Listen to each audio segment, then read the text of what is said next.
இந்தியாவில் கொண்டாடப்படும் பண்டிகைகளில் மிகவும் முக்கியமான பண்டிகை இந்த கணேஷ் சதுர்த்தி என்று அழைக்கப்படக்கூடிய விநாயகர் சதுர்த்தி.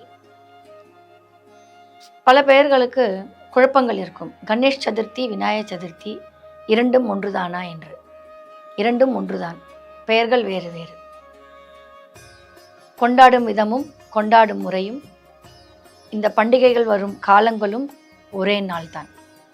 சதுர்த்தி திதியில் ஆவணி மாதத்தில் வரக்கூடிய அந்த நாள் விநாயகர் சதுர்த்தி என்றும் கணேஷ் சதுர்த்தி என்றும் விநாயகப் பெருமானின் பிறந்த நாளாக அனுஷ்டிக்கப்படுகிறது. நம்ம பாரத தேசத்தில் அனைத்து மாநிலங்களிலும் அனைத்து மதங்கள் சார்ந்தவர்களும் அனைத்து வித மக்களும் கொண்டாடக்கூடிய ஒரு மிகப்பெரிய பண்டிகை. பொதுவாக பண்டிகைகள் என்று சொல்லும் பொழுது, விழாக்கள் என்று சொல்லும் பொழுது, ஒரு குறிப்பிட்ட சாரர் மட்டும் செய்யக்கூடியது, இது ஒரு குறிப்பிட்ட சாரர் செய்யக்கூடியது என்ற வழக்கங்கள் இல்லாமல் அனைவராலும் பொதுவெளியில் இது கொண்டாடப்படுகிறது. ஆவணி மாதம் வரக்கூடிய சதுர்த்தி திதி, அஷ்டமி, நவமி, தசமி, சதுர்த்தி, அஷ்டமியிலிருந்து 3ஆம் நாள், ஆவணி மாத அஷ்டமியிலிருந்து வருகின்ற 3ஆம் நாள் இந்த சதுர்த்தி திதியில் விநாயகப் பெருமான் அவதரித்ததாக வரலாறு, ஐதீகம்.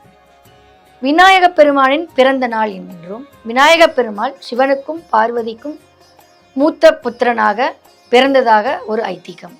ஆனால் விநாயகப் பெருமாள் பிறந்தது, அதற்கு கிளை கதைகள் உண்டு. ஒரு முறை பார்வதி தேவி குளிப்பதற்காக அந்தப்புறம் சென்றாள். அங்கே வாயில் காப்பவர்கள் என்று எவரும் இல்லை. பார்வதி தேவிக்கு அச்சம்.